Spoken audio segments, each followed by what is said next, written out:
assuré. Nexity, premier promoteur résidentiel. Trouvez votre logement partout en France sur nexity.fr. Nexity présente Sud Radio, Parlons Immo, Sylvain Lévy-Valency. Vous avez tous besoin d'un logement, mais c'est pas forcément le meilleur moment pour en acquérir un. On est là pour vous aider avec toute l'équipe de Parlons Immo et notamment Sylvain Lévy-Valency. Salut Sylvain. Comment ça va Jean-Marie ? Ça va toujours très bien, comme chaque samedi matin. Je rappelle que vous êtes le fondateur de Radio Immo. Vous allez nous accompagner avec toute votre équipe de chroniqueurs, votre invité, vos invités également. On parle de quoi aujourd'hui ? On va parler de crédit et comment, dans un contexte un peu particulier, on peut encore trouver du crédit, être accompagné, surtout avec du conseil, puisque effectivement aujourd'hui, le chemin balisé est un peu morose. Exactement. On va aussi donner la parole à tous ceux qui nous écoutent sur Sud Radio 0826 300 300. Vous avez des punaises de lit chez vous ? On est là pour vous aider. Et oui, alors les punaises de lit, c'est un peu la galère en ce moment. Sans blague. Si vous voulez avoir une place dans le TGV, vous savez ce que vous faites, vous entrez puis vous grattez, comme ça vous êtes sûr d'avoir de la place autour de vous. C'est exactement ça. C'est le vrai sujet du jour, mais non, trêve de plaisanterie, c'est un véritable fléau. On posera là d'ailleurs la question à notre expert Nicolas Roux de Bézieux, qui nous fera le plaisir justement de répondre à nos auditeurs. Exactement, on va parler de tout cela et puis on va visiter aussi la région de Rennes en Bretagne pour vous proposer quelques biens coup de cœur. Ce sera avec Grégoire Darico. Mais tout de suite, place aux infos à retenir. C'est avec Bérénice de Villefloriot. Bonjour à vous Bérénice. Bonjour. On commence ces infos à retenir avec un permis de construire accordé par la ville de Paris. Et oui, il s'agit de la première cité universelle. C'est le plus grand projet dédié au handicap qui va être construit dans le 19e à Paris, porte de Pantin, en face de la Philharmonie. Et pour que vous puissiez vous imaginer le bâtiment, en fait, ce sera un complexe de 31 500 mètres carrés qui sera ouvert 24 heures sur 24 tous les jours de l'année. Dedans, il y aura des hôtels, des commerces, un restaurant sur le toit de l'hôtel, un stade, des bureaux, un cabinet. En termes d'usage, ce sera un des bâtiments les plus mixtes d'Europe et tout sera accessible à tous les handicaps. Pour vous donner deux exemples, l'hôtel qui sera à l'intérieur sera un hôtel 4 étoiles qui comporte 109 chambres. Parmi elles, 24 seront élargies et 4 pourront même accueillir des personnes lourdement handicapées, par exemple des tétraplégiques, des insuffisants respiratoires. La salle Omnisport qui accueillera des compétitions internationales d'handisport comportera 1000 places en tribune, dont 200 places accessibles, soit 20%. Il faut savoir que c'est 10 fois plus que la norme. Alors comment est né ce projet ? Il y a eu une genèse ? Eh bien oui, le porteur de ce projet incroyable, c'est Riyad Salem, 18 fois champion de France et d'Europe de parasport. Selon lui, je reprends ses mots, c'est parti d'une idée un peu folle de créer un lieu mixte adapté à tous les handicaps en plein Paris. Une belle idée, mais qui se heurte à de nombreux obstacles, vous pouvez l'imaginer, économiques, techniques. Défi relevé en tout cas, c'est en 2019 que l'appel à projet a été remporté et le constructeur, c'est GA Smart Building. Alors justement, la cité universelle va ouvrir ses portes. On a un planning, on a des dates ? Alors la première pierre devrait être posée en 2024 et la dernière en 2027. Elle devrait donc ouvrir dans ces eaux-là. Alors, on continue avec les infos, avec un tour de France, Bérénice. Et oui, chaque semaine, je vous parle des prix de l'immobilier. Je vous dis que ça baisse dans certaines grandes métropoles, pas forcément ailleurs. Aujourd'hui, je vous dis concrètement ce que vous pouvez acheter dans différentes villes de France avec 267 000 euros. C'est une étude PAP. Alors, on est à Paris, je commence à Paris. Dans la capitale, avec 267 000, vous ne pouvez avoir qu'un petit studio. Voilà, parce que c'est la moyenne du studio à Paris. Vous qui êtes de Lyon, Sylvain, à Lyon, avec 267 000 euros, vous pouvez avoir 52 mètres carrés. Vous qui supportez Saint-Étienne, les Stéphanois, c'est la ville la moins chère de France. C'est ça, vous pouvez avoir plus de 200 mètres carrés à Saint-Étienne. Ah ouais, quand même. Grégoire, vous qui supportez l'OM à Marseille, 89 mètres carrés pour 267 000 euros. Aix-en-Provence et Bordeaux, 57 mètres carrés. Au Havre, 119 et à Toulon, 105. Voilà, donc ça donne une petite idée. Et alors c'est bien, on va tous aller à Saint-Étienne. Et voilà, en plus vous découvrirez ce que c'est qu'un vrai public de foot. Et on termine ces infos à retenir donc avec une enquête sociologique plus légère sur les canapés. Et oui, parce que le canapé, c'est l'élément central de nos salons. Il est présent chez 94% des Français. C'est pourquoi une étude a été réalisée par l'IFOP à la demande de Flash, une agence spécialisée en data, pour mettre en lumière nos habitudes. Eh bien, figurez-vous que 55% des répondants ont un canapé en cuir, alors que 55 en tissu, alors que 25% en cuir. C'est plus cher. Ouais. 36% des personnes qui ont voté pour Macron possèdent un canapé en cuir, alors que 19% des personnes qui ont voté pour Mélenchon entre un canapé en cuir. 40% des Français y mangent, 41% des moins de 35 ans y travaillent. Et en hiver, 51% des Français passent au moins 4 heures par jour dessus, hein, c'est quand même beaucoup. Et enfin, 23% des Français font l'amour sur leur canapé. Exactement, ça paraît logique quand on est pressé et que la chambre est un peu loin. Mais voilà. ça, ou pour pas réveiller les enfants. Voilà, faut pas être dans un studio parisien parce que sinon elle est jamais loin la chambre. C'est souvent la même chose. D'ailleurs, c'est important de parler du canapé d'ailleurs parce qu'il vous transforme en fait votre salon en une chambre en plus quand il est convertible et c'est pour ça que c'est très important. Absolument. Effectivement, Sylvain Lévy-Valency, on va parler de quoi après ? On va parler de crédit après. Justement, alors on va pas emprunter pour acheter un canapé, mais on va essayer de vous aider à acquérir un logement. C'est difficile, ça coûte cher, il y a des erreurs à ne pas faire. Qu'est-ce qu'il faut montrer à la banque et qu'est-ce qu'il ne faut pas lui montrer ? C'est la question en substance que vous allez poser, Sylvain, à votre invité qui est là pour vous conseiller, vous tous qui nous écoutez sur Sud Radio. Et d'ailleurs, je le précise, vous avez du mal à décrocher un crédit, par exemple 0826 300 300 toute la semaine à n'importe quelle heure. Soit vous nous appelez, soit on vous répond, soit vous nous laissez un message et dans ces cas-là, on vous rappelle. À tout de suite. Premier promoteur résidentiel. Trouvez votre logement partout en France sur nextcity.fr. Nextcity présente Sud Radio, parlons IMO. Sylvain Lévy-Valency. Comment décrocher un crédit ? C'est la question que se posent beaucoup de Français en ce moment. C'est difficile. Les taux d'intérêt ont monté. Faut montrer patte blanche. Tiens, vous avez des difficultés. 0826 300 300. Vos témoignages à tout moment. On vous donne la parole. On vous écoute. On est là pour vous donner en plus un coup de main sur Sud Radio avec Sylvain Lévy-Valency qui accueille son invité. Sylvain. Merci Jean-Marie. Bonjour Cécile Roclor. Bonjour Sylvain. Alors bonjour vous êtes porte-parole du courtier Empruntis. Alors inutile de dire que le crédit en ce moment, c'est un peu la dent creuse, difficulté, augmentation exponentielle du point de base, hein, je crois plus de 350 points de base d'augmentation, c'est du jamais vu hein, en termes d'augmentation. Question, est-ce qu'on peut emprunter encore de l'argent, vraiment, pour faire un achat immobilier, quand on sait qu'aujourd'hui, statistiquement, grosso modo, vous aviez annoncé, ou les courtiers avaient annoncé, via la PIC notamment, 45% de baisse d'octroi de crédit. Alors oui, heureusement, on peut encore décrocher son crédit, mais clairement, on a changé de monde. Celui auquel on s'était habitué, de taux extrêmement bas, de banques extrêmement conciliantes, presque peut-être trop. Ce monde-là, il est révolu. On l'a refermé, on a refermé la porte, et aujourd'hui, décrocher son crédit est beaucoup plus compliqué, mais pas impossible. Il va falloir montrer patte blanche, et puis surtout, il va falloir avoir les finances pour le faire, parce que vous le disiez, Sylvain, quand on a des taux qui ont été multipliés par 4 en moins de 2 ans, ça a un impact sur votre capacité d'emprunt, ça a un impact sur votre solvabilité et donc potentiellement sur votre capacité à acheter. Alors les Français se sont habitués à des taux bas. On a un peu rasé gratis pendant une bonne dizaine d'années. Moi j'ai l'âge vénérable d'avoir connu des taux d'intérêt à 14 ou 16%. Est-ce qu'aujourd'hui, à l'instant T, si on prend une photographie, est-ce qu'on peut toujours, et combien on pourrait emprunter sur 20, 25 ans et quelles sont les conditions justement qu'il faudra démontrer aujourd'hui, puisque je crois même que les apports ont augmenté sensiblement. Les banques ont imposé des apports beaucoup plus élevés. Alors, on va le prendre depuis le début. Oui, les taux ont beaucoup augmenté. Aujourd'hui, si on prend un foyer moyen qui gagne 4 000 € par mois, ce qui est déjà un bon revenu, très bon revenu. On est sur des capacités d'emprunt qui ont baissé depuis le début de l'année de 13%. Donc, ça veut dire que vous avez un budget inférieur de 13% à celui que vous aviez à la fin de l'année précédente. Donc, ça a un impact, et ça a un impact sur l'apport, vous l'évoquiez. En fait, on a tendance à penser que c'est les banques qui exigent toujours plus d'argent, mais en fait, c'est les prix de l'immobilier qui impose toujours plus d'argent, parce que malheureusement, l'époque que vous évoquiez où on avait des taux à 14%, on avait une inflation des revenus. Et aujourd'hui, personne ne prend 5, 10 ou 15% d'augmentation de ses revenus sur les 10 dernières années. Et donc forcément, si votre capacité d'emprunt, qui est calée sur votre niveau de revenu, baisse, la seule solution que vous avez, c'est d'avoir de l'argent de côté. Et donc, pour faire le même achat, parce que vous n'avez pas besoin d'un 3 pièces et puis vous passez à un 2 pièces sans problème en vous posant pas de questions, il vous faut quand même ce 3 pièces pour les enfants. Vous n'allez pas avoir d'autres options que de mettre de l'argent dans le pot avec la banque. Et c'est pour ça qu'on se retrouve avec des apports très importants. En 2 ans, le même ménage dont on parlait, en fait, ils sont obligés de mettre 70 000 € de leur poche pour pouvoir faire le même achat qu'il y a 2 ans. Donc la pièce qui avait été gagnée par les Français, elle a été perdue avec l'inflation. Ouais. Et l'inflation, effectivement, vous avez raison de le souligner, parce que la différence avec les années 80-90, c'était qu'effectivement, il y avait une inflation du revenu. Exactement. Et là, ça ne suffit pas, forcément. Ah non, clairement, aujourd'hui, alors on entend des hausses de revenus, des hausses qui sont de l'ordre de 2, 3, 4%. 4%. Mais globalement, on a des prix de l'immobilier qui ont augmenté de 15, 20, 30, 40% dans certaines villes de France.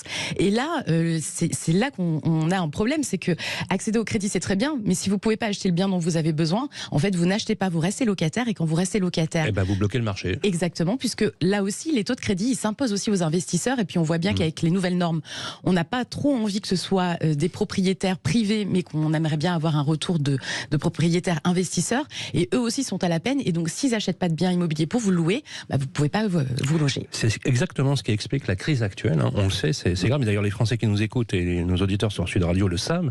Je rappelle, comme le disait tout à l'heure Jean-Marie, qu'on peut appeler le 0826 300 300 pour nous poser toutes les questions. La durée de vie s'est rallongée de façon graduelle, hein. Je rappelle juste pour mémoire qu'en 1901, un homme vivait en moyenne 48 ans. Et aujourd'hui, on est à 84 ans, donc une durée de vie. Est-ce qu'on peut envisager aujourd'hui, est-ce qu'il vous semblerait malin qu'on envisage un rallongement, comme on a rallongé l'âge de départ à la retraite, pourrait très bien rallonger la durée de crédit? Alors c'était comme ça qu'on était parti avant la crise qu'on est en train de vivre, hein, puisqu'on commençait à trouver des crédits sur 30 ans, ce qui était un peu nouveau il y a encore 3-4 ans. Sauf qu'entre-temps, le législateur est passé par là et trouve que c'est pas trop normal de rallonger la durée d'un crédit, alors même qu'effectivement on vit plus vieux. Et puis qu'un crédit en moyenne, il se conserve une dizaine d'années, parce qu'après la vie fait que vous avez besoin de changer de typologie de biens. Mais pourquoi ça bloque en France, alors qu'aux États-Unis par exemple, ou pas beaucoup plus loin, en Angleterre tout simplement, on a des crédits, alors bon, on peut peut-être pas exagérer, on a des crédits sur 50, 60 ans, même qui se transmettent de père en fils. Mais là, pourquoi ça bloque en France? Parce qu'en fait, vous avez une spécificité française qui est une vraie protection pour tous les ménages aujourd'hui, c'est ce qu'on appelle le crédit à taux fixe. Dans tous les pays que vous évoquez, effectivement, on va avoir du crédit qu'on appelle hypothécaire. Il n'est pas calé sur votre niveau de revenu, il est calé sur la valeur de votre bien, ce qui fait d'ailleurs la crise de 2008, parce qu'en fait, quand un marché se casse la figure, forcément, votre bien, il vaut moins, et la banque, elle se retrouve avec un crédit, avec un bien qui vaut moins que le crédit. Donc, on est sur des principes de crédit à taux variable. Ça veut dire quoi? Ça veut dire qu'aujourd'hui, on a des ménages en Angleterre, aux États-Unis ou dans les pays du nord de l'Europe qui payaient leur crédit au départ 3% et qu'ils payent 10. Ouais, en France, vous n'avez pas du tout ça. C'est d'ailleurs pour ça qu'on a beaucoup moins de risques. Vous l'évoquiez tout à l'heure. Vous achetez un crédit. C'est plus protecteur en fait. Clairement, vous achetez à 4%. Aujourd'hui, votre crédit vaudra toujours 4% dans 10 ans ou dans 15 ans. Ça veut dire qu'en fait, vous vous protégez contre l'inflation pour votre logement, parce que votre loyer, lui, il va augmenter. Alors même si l'augmentation a été limitée, il va augmenter quand même de 3% par an. C'est pas le cas en matière de crédit. Donc des crédits moins longs, mais aussi un taux plus protecteur. Alors on va voir combien ça coûte. Alors justement, d'ici la fin de l'année, on a tablé sur quoi? 5% de taux de crédit aujourd'hui? Alors c'est un peu pessimiste, hein, je pense. Hein. On sera combien? Selon vos pronostics? On sera plutôt à 4,5, 4,75 en moyenne sur 20 ans. En fait, ce qu'il faut voir, c'est qu'il y a des pratiques de banque qui sont extrêmement hétérogènes aujourd'hui. Vous avez des banques qui vont vous proposer des taux encore inférieurs à 4%, et vous en avez déjà qui sont au-dessus de 5%. Ça dépend combien leur coûte l'argent. En fait, c'est toujours une question de coût de la matière première. Si vous achetez à 5%, vous n'allez pas revendre en dessous. Donc aujourd'hui, vous avez des taux qui sont extrêmement différents en fonction du profil et de la banque. C'est pour ça d'ailleurs qu'il faut faire jouer la concurrence. Hein. Surtout, ne vous embarquez pas avec la première offre qu'on vous donne. Maintenant, le 5%, il y en a déjà un petit peu. Ça va commencer à augmenter, mais on ne sera pas à 5% d'ici la fin de l'année. On peut encore comparer les offres de crédit. Mais c'est vivement conseillé. Hein. En fait, c'est pas quand le crédit est gratuit que vous avez une vraie valeur ajoutée à mettre en concurrence les banques. Plus il est cher, plus il faut faire jouer la concurrence. Et aujourd'hui, il y a des moyens de faire jouer la concurrence. Alors, on a les taux qui montent, ça c'est clair. On a des règles qui ont changé vis-à-vis des banques. Par contre, pour les salaires comme pour les bénéficiaires, il n'y a rien qui change pour eux. Comment on fait pour redonner? Comment vous pourriez dire à ceux qui nous écoutent, leur redonner un peu de pouvoir d'achat et leur donner les tuyaux, les bons tuyaux pour faire passer ces dossiers, sans forcément exiger 20, 30 ou 40% d'apport, parce qu'on a même vu des dossiers dans lesquels c'était complètement surréaliste, sachant qu'à une époque, comme vous le savez, on empruntait à 100%, même à 110%, c'est-à-dire mais je vais vous faire plaisir, Sylvain, en fait ça existe encore. Hein. Oui. Est-ce qu'on peut emprunter à 100%? Oui, mais on peut même emprunter à 110%, ça va dépendre de où et avec quel profil. Alors évidemment, si vous avez un tout petit revenu, et que vous n'avez pas une situation stable, que vous n'arrivez pas à mettre de l'argent de côté et que donc votre dossier est vu comme à risque par la banque, elle ne va pas augmenter son risque en se disant je vais prêter plus que le prix du bien, et puis même cause, mêmes effets que le taux variable. Si dans 2-3 ans, la personne est obligée de vendre rapidement, tout le monde va perdre de l'argent, y compris l'emprunteur. Mais aujourd'hui, en Ile-de-France, si vous allez à Fontainebleau, vous allez trouver du 110% si vous avez un profil sain. On parlait tout à l'heure des conditions d'accès au crédit. Évidemment, on va éviter tout ce qui va faire flipper la banque. C'est quoi un profil sain? Un profil sain, c'est des revenus pérennes. C'est-à-dire que vous êtes idéalement en CDI, on va pas se mentir, ne pas l'être, c'est quand même plus compliqué. Ça veut pas dire impossible, hein, mais ça veut dire qu'il faut montrer d'autres arguments à la banque. Et il faut être capable de valoriser valoriser son projet, il faut avoir mis un peu d'argent de côté. Et là, on parle pas de Donc 10, les journalistes pigistes, faut qu'ils renoncent à leur projet. Non, on trouve, parce qu'en fait, pour On va vous aider, Sylvain, vous inquiétez pas. Exactement. Si vous n'avez pas un profil Je vais de me faire CDI, héberger par Jean-Marie. on trouvera votre crédit, Sylvain, il n'y a pas de problème. Si vous n'avez pas un profil en CDI, ce que la banque va regarder, c'est un peu d'ancienneté. C'est-à-dire que si, sur les 2-3 dernières années, vous avez bossé tout le temps, vous avez des revenus qui sont stables ou qui évoluent à la hausse, la banque, elle n'aura pas de sujet à vous prêter. Si maintenant, vous bossez 3 mois sur 12 et que vous avez des revenus qui baissent, évidemment, la banque, elle stresse et elle se dit « Ouh là là, c'est trop dangereux, moi ce que je veux, c'est récupérer ma mensualité de crédit ».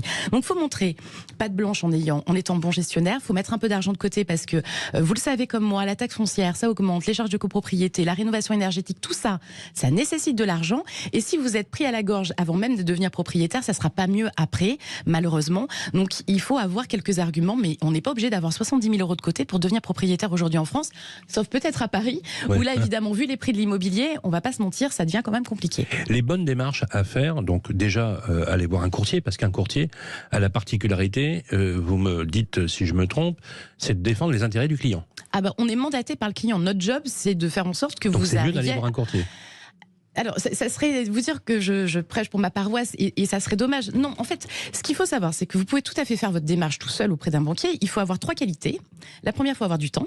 Parce qu'en fait, si vous faites un rendez-vous banque, on va retomber dans le biais qu'on évoquait tout à l'heure. Peut-être que ça sera pas la bonne offre, et peut-être même que cette banque-là, elle voudra pas vous financer. Ça serait dommage.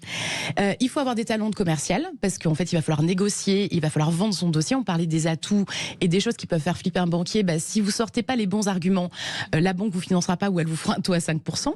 Et puis ensuite, il faut connaître la pratique des banques pour savoir sur quoi appuyer. Donc, si vous avez toutes ces qualités-là, vous êtes bon pour aller faire le job tout seul. Si vous n'avez pas envie de vous embrigader là-dedans, vous pensez que c'est un métier d'expert, et heureusement on l'est, effectivement, aller voir un courtier, ça sera la solution. Le job, c'est effectivement, vous le disiez, de faire en sorte qu'un projet se réalise. Aujourd'hui, c'est la différence avec le monde d'avant.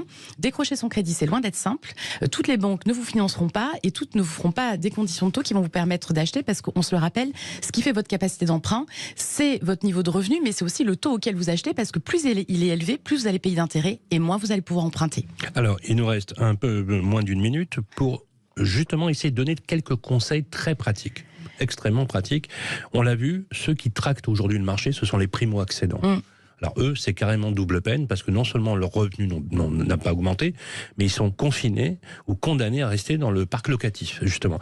Quel conseil on peut donner à des jeunes ménages aujourd'hui qui démarrent, qui nous écoutent et qui sont un peu désespérés parce que le projet résidentiel qu'ils avaient, ils l'ont un peu mis de côté à cause justement de l'augmentation des taux d'intérêt? Alors il faut surtout pas renoncer. En fait, on renonce quand on n'a pas pu réussir, mais on renonce pas avant même d'avoir essayé. Et la meilleure façon de commencer, c'est de faire calculer sa capacité d'emprunt. Je vous parle pas d'une simple simulation faite sur Internet avec un taux moyen. Ça n'a aucun sens aujourd'hui dans le marché dans lequel on est. C'est d'aller rencontrer un professionnel du financement, de faire établir sa capacité d'emprunt. On a des prêts aidés. Le prêt à taux zéro, on a vu qu'il avait été élargi dans l'accessibilité cette semaine par le ministre de l'économie et un décret. Donc, il faut commencer par utiliser tous les ressorts que vous avez pour faire baisser le coût du crédit. Il faut s'assurer que vous n'êtes pas finançable et vous allez certainement avoir une bonne surprise, parce qu'en fait, on peut trouver des financements aujourd'hui. Il faudra peut-être revoir un peu votre projet, peut-être un peu moins de mètres carrés, peut-être s'éloigner un petit peu. On le voit aujourd'hui chez les primo-accédants qui choisissent des villes un petit peu moins chères, peut-être un peu moins de services, mais ce qui compte, c'est de pouvoir avoir un toit sur la tête, et c'est quand même un outil de construction de sa vie future, être logé à son propre compte. Alors vous l'avez compris, les amis, voilà, au 0826 300 300, vous nous appelez pour avoir les bons conseils. Merci Cécile Reclor. Avec plaisir. Je rappelle que vous êtes la porte-parole d'Empruntis, un réseau national. Une bonne idée d'ailleurs si on veut avoir un crédit avec les meilleurs conseils. Merci à vous. Et puis nous allons élargir l'accès au prêt à taux zéro, c'est ce qu'annonce, en tout cas ce que confirme le ministre Bruno Le Maire ce matin dans les pages de nos confrères du journal Sud-Ouest. Allez, restez avec nous. On se retrouve dans un instant. Tiens, une fois que vous avez votre logement, que vous le louiez ou vous le possédiez, vous avez peut-être des punaises de lit. C'est le sujet du moment. Il y en a partout. On va essayer de vous aider à éviter les arnaques, justement. À qui vous devez confier la désinfestation de votre logement? Combien ça coûte? Est-ce que vous êtes concerné? 0826 300 300. On en parle tout de suite avec vous sur Sud Radio. Premier promoteur résidentiel. Trouvez votre logement partout en France sur nexity.fr. Nexity présente Sud Radio, parlons IMO. Sylvain Lévy-Valency. Parlons IMO, tous les sujets qui concernent votre logement, y compris les plus agaçants, les plus grattants peut-être. On parle des punaises de lit, cette fois-ci avec Sylvain Lévy-Valency. Absolument, Jean-Marie. Voilà, ça pourrait paraître anecdotique, voire un peu drôle, mais ça ne l'est pas du tout. C'est un véritable fléau. Et Bérénice, on a laissé nos auditeurs nous poser les questions. Et là, pour le coup, c'est une question qui concerne les punaises de lit. Oui, je rappelle que vous pouvez toujours nous poser vos questions au 0826 300 300. N'hésitez pas, appelez-nous. Aujourd'hui, on reçoit Teddy qui a des punaises de lit, des punaises de lit chez lui justement, et qui est dépassé. On va le recevoir tout de suite. Bonjour Teddy. Oui, bonjour. On compatit, Teddy. On compatit, Teddy. Alors Teddy, racontez-nous. Ouais, parce que c'était drôle au début. Ça faisait marrer mes collègues, mais là vraiment c'est plus du tout drôle. Alors qu'est-ce qui se passe ? Vous êtes infecté donc depuis ? Ouais, ça fait plusieurs semaines là maintenant. Ça a commencé. J'ai commencé à me gratter en fait les jambes. Et c'est mes collègues, moi je pensais que c'était des moustiques au début, et c'est mes collègues qui m'ont dit regarde si c'est pas des punaises de lit. Moi je savais même pas ce que c'était, et du coup c'est ça, mais je sais pas très bien d'où elles viennent quoi. Oui, elles sont arrivées chez vous, c'est souvent ça le problème, on ne sait pas d'où ça vient. Qu'est-ce que vous faites ? Vous vivez encore chez vous là ? Comment ça se passe ? En fait au début je vivais chez moi, alors parce que non seulement c'est pas drôle, mais ça m'a coûté quand même assez cher cette histoire, parce que tous les produits que j'ai essayé de mettre, etc., j'aurais pu mettre de l'eau, ça aurait été la même chose. Là en fait, au début je vivais encore chez moi, mais alors déjà ma copine ne veut plus venir quoi. C'est compréhensible, c'est compréhensible. Ouais, mais bon, donc voilà, et puis après là, en fait, je commençais à péter un câble, quoi. Le soir, je me dis, il y a des trucs qui grouillent et tout. Donc, en fait, j'ai de la chance. Mes parents, ils sont pas très loin. Ouais. Mais enfin bon, ils me demandent quand même de me dessaper en arrivant chez eux. Ce qui est normal aussi, si je comprends aussi. Donc là, vous vivez chez vos parents. En fait, vous pouvez plus vivre chez vous. Ouais, et je fais des allers-retours pour aller prendre des affaires et tout, mais du coup, je congèle mes chemises et mes slips. C'est incroyable. Ça devient. Ouais. Alors, et le truc, c'est que moi, j'ai essayé des insecticides, vous voyez. Alors au début, j'étais un peu bête, j'ai mis des trucs pour fourmis, mais on essaye ce qu'on peut. Au début, on aurait tous eu le même réflexe. C'est vrai qu'ils sont beaucoup plus. Enfin, les punaises de lit, apparemment, c'est ce qu'on voit dans la presse. C'est vraiment compliqué. Alors justement, on a fait appel à un expert, Nicolas Drout-Bézieux. Bonjour. Bonjour. Vous êtes cofondateur et dirigeant de Bad Bugs. Alors, vous avez entendu le témoignage de Teddy. C'est vrai que c'est un cauchemar, en fait, sa vie. Là, c'est devenu un cauchemar. Qu'est-ce que vous pouvez lui conseiller, sachant qu'il a tout essayé. Après, d'après ce que je comprends, Teddy, c'est uniquement des produits que vous pouvez acheter en magasin que vous avez essayé. Ouais, au début, alors j'ai mis un truc pour fourmis, là. Bon, c'était un peu bête, voilà. Mais après, j'ai acheté des trucs spéciaux punaises, des vaporisateurs, et même un truc, un fumigène, je sais plus comment, un fumigène, voilà. Ouais. Un fumigène, mais ça marche. Ça marche pas. Ok, alors Nicolas. Oui, alors effectivement, bonjour Teddy. Effectivement, c'est malheureusement un témoignage qu'on a souvent au standard. Alors Teddy, pas d'inquiétude, vous avez fait des boulettes, mais c'est des erreurs que tout le monde fait quand on a des punaises de lit. Il faut avoir conscience que les punaises de lit, en moyenne, les Français ils dépensent 1 000 € pour s'en débarrasser. Sur ces 1 000 €, il y en a plus de la moitié qui sont liés à des erreurs. C'est-à-dire des traitements insecticides maison qui effectivement fonctionnent pas, du mobilier qui est jeté alors que c'était pas nécessaire, le traitement professionnel là-dedans qui est la seule partie un peu indispensable quand on est à un stade où on voit déjà les punaises, c'est en moyenne 450 € qui sont dépensés. Donc voilà, donc il y a effectivement une grosse part des dépenses qui sont liées à ces erreurs de parcours. Si on refait un peu le parcours idéal, si vous voulez, le jour où on réalise qu'on a des punaises, si on peut parler de parcours idéal, la première chose c'est qu'on souffle un coup. Les punaises de lit, malheureusement, c'est un marathon, c'est pas un sprint, ça va pas être réglé demain matin. C'est pénible, mais c'est pas non plus la mort. C'est-à-dire si on fait les choses bien, on s'en sort sans que ça coûte trop cher et sans que ça dure trop longtemps. Deuxième étape, on confirme le diagnostic, parce qu'évidemment, si on se porte un traitement contre les punaises de lit, si c'est pas ça, donc bien inspecter, voir si on voit des déjections, les punaises elles-mêmes, de ce que raconte Teddy, j'imagine que c'est déjà le cas. Ensuite, effectivement, il va falloir faire appel à une entreprise de traitement quand on est à un stade où on voit déjà les punaises de lit. Malheureusement, c'est trop tard pour s'en sortir tout seul. Le seul stade où on peut encore essayer de traiter soi-même, notamment avec de la vapeur, c'est quand on est dans les 5-6 premières semaines où on a seulement des piqûres et on ne voit pas encore les punaises. Donc pour choisir une entreprise, après il va falloir faire attention à pas se faire escroquer, évidemment, parce qu'il y a... Nicolas, juste, c'est arrivé à un collègue, ça. Ouais, c'est arrivé à un collègue, ça. On lui a demandé de payer par carte bleue, le gars il est jamais venu. Ah, carrément. Ah bah c'est sympa. Ouais, faites attention parce que apparemment le gouvernement a dit que dans la presse on a vu ça qu'il y avait beaucoup d'arnaques justement par rapport à ça. Ouais, on tire la sonnette d'alarme nous depuis des années là-dessus. Il y a 70% d'insatisfaction client sur le marché. C'est une étude Ipsos qu'on avait fait déjà en 2021, qu'on a refait en 2022, qui donne le même chiffre. Faut bien comprendre que les gens, comme t'as dit, ils sont pressés, ils sont stressés, ils connaissent pas la problématique. Donc c'est un peu comme les plombiers ou les serruriers d'urgence. Si vous voulez, à ce moment-là, vous êtes une cible un peu facile. Non, puis c'est invivable en fait, tout simplement. Bien sûr, non, mais c'est ça. Et en plus de ça, un professionnel sérieux, si vous voulez, il doit vous dire plein de choses que vous n'avez pas envie d'entendre. Parce que le protocole contre les punaises de lit, il est malheureusement lourd. Et donc, il faut que le professionnel, il prenne ce temps de vous faire le conseil, de tout vous expliquer. Et forcément, c'est pas ce que vous avez envie d'entendre à ce moment-là. Vous avez envie de quelqu'un qui vous dit, mais moi, je viens dans 1 heure, c'est réglé demain, et vous avez rien à faire. Malheureusement, ça n'existe pas. Donc ça, c'est le premier conseil. On fait attention vraiment aux trop belles promesses. C'est pas bon signe. Les punaises de lit, malheureusement, ça prend un peu de temps. Il y a un protocole qui est long. Deuxième conseil, on vérifie évidemment que les entreprises ont le certibiocide, qui est en fait le certificat qui leur donne le droit d'utiliser des insecticides. C'est pas très compliqué de l'obtenir, mais enfin, il faut quand même à minima vérifier qu'ils ont ça. Ça doit être marqué sur leur site à un endroit avec un numéro de référence. On fait attention au temps que l'entreprise va passer à vous donner des conseils, parce que le protocole il est lourd. Et en fait, les personnes qui sont mal accompagnées pour les punaises de lit, en règle générale, elles dépensent 64% de plus et elles mettent 1 mois de plus à s'en débarrasser. Donc la qualité du conseil de l'entreprise, il est important aussi. Et puis dernière chose à regarder, c'est d'avoir une garantie de résultat. Malheureusement, un traitement professionnel contre les punaises de lit, dans 1 cas sur 5, c'est nécessaire qu'il y ait un passage supplémentaire parce que ça marche pas du premier coup. Donc c'est important que vous n'ayez pas à repayer le cas échéant plein pot. Donc très important d'avoir une garantie de résultat écrite de la part de l'entreprise. Voilà, ça c'est les petits conseils qu'on peut donner pour faire un peu vite si vous voulez. Nous c'est le boulot qu'on fait au quotidien d'auditer les boîtes et de leur imposer des tarifs. Le dernier volet effectivement c'est le prix. Alors selon le mode de traitement, il y a des prix assez variables.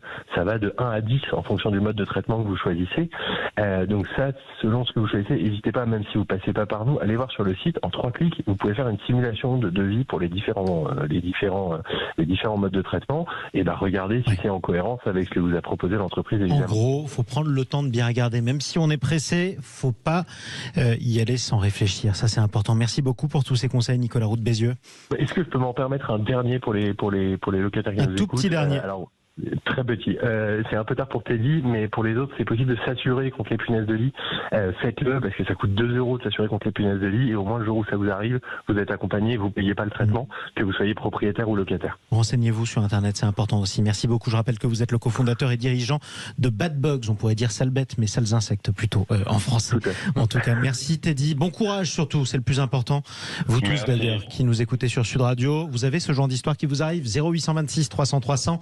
C'est le même numéro, vous témoignez, on est là pour vous donner un coup de main et vous donner des conseils avec toute l'équipe de Parlons Immo. Tout de suite, on voyage en France avec Sylvain Lévy-Valency, Grégoire Daricot qui nous rejoint dans le studio à la découverte de biens coup de cœur et on commence par un bien proposé en viager par notre partenaire Viagimo, Grégoire. Et oui, avec Viagimo cette semaine, Jean-Marie, on revient en Bretagne, direction Rennes, préfecture de la Bretagne, capitale mondiale de la galette saucisse. Notre appartement se trouve en plein centre-ville, à proximité immédiate du centre commercial Columbia et des transports en commun pour ceux qui connaissent Rennes.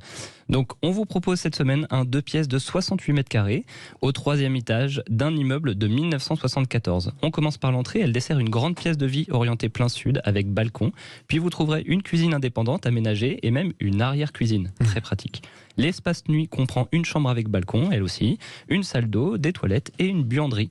L'appartement comprend également une cave privative ainsi qu'un box fermé en sous-sol de l'immeuble. Le tout est proposé au tarif de 270 000 € en valeur vénale par l'agence l'agence Viagimo de Rennes.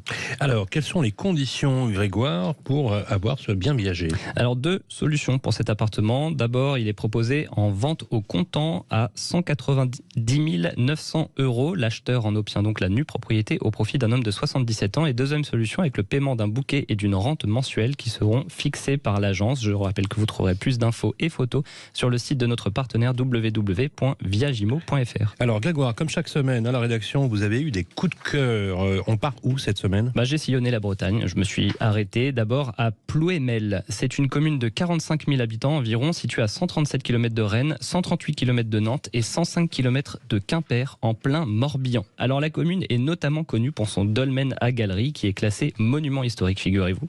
Donc moi je vous ai choisi une maison de 166 m² située sur un terrain de 2107 m² et exposée plein sud. La maison est bien située à proximité des équipements scolaires puisque la commune comprend des écoles maternelles et élémentaires. Alors vous avez un séjour de 18 m², 3 chambres, une cuisine indépendante et une salle de bain. Vous avez également une dépendance de 262 m², idéale à aménager, et un garage. La maison date de 1937. Le tout est proposé au tarif de 362 000 € par Citia. Les images sont disponibles sur www.citia.com. Et on peut financer grâce à Empruntis, par exemple. Oui, alors je parle sous le contrôle de Cécile. Alors avec un apport de 10%, soit 36 200 €, et un emprunt sur 25 ans à 4,27%, j'ai un petit peu augmenté mes taux, Cécile, depuis la semaine dernière. Vous pouvez estimer des mensualité de remboursement à 2021 €. Saisissez bien les affaires qui vous sont proposées par Grégoire Daricot parce qu'elles augmentent toutes les semaines, c'est comme tout en ce moment, les crédits qui permettent de se les offrir. Merci beaucoup pour tous ces conseils, Grégoire Daricot. Merci à vous, Bérénice de Villefloriot, Sylvain Lévy-Valency. On vous retrouve la semaine prochaine, on verra quelles seront, combien ça coûtera d'emprunter la semaine prochaine. Combien ça coûtera d'emprunter, et surtout on va interroger un patron de réseau immobilier pour lui demander aussi si on a des bons plans et si les prix baissent réellement, il serait temps. Et il serait temps, en tout cas. Tous les conseils que vous pouvez demander, c'est au 0826 300 300. Vous avez un logement, vous avez un problème, on n'a que des solutions, ça tombe bien, et on vous les propose avec tous nos experts et toute l'équipe de Parlons Immo. Cette émission sera rediffusée sur Radio Immo mardi prochain, c'est important, notez le rendez-vous, et vous pouvez vous la retrouver aussi en podcast sur sudradio.fr. C'est important aussi. À samedi prochain, les amis. Au revoir, Jean-Marie. Sud Radio, Parlons Immo, Sylvain Lévy-Valency. Avec Nexity, premier promoteur résidentiel, trouvez votre logement partout en France sur nexity.fr.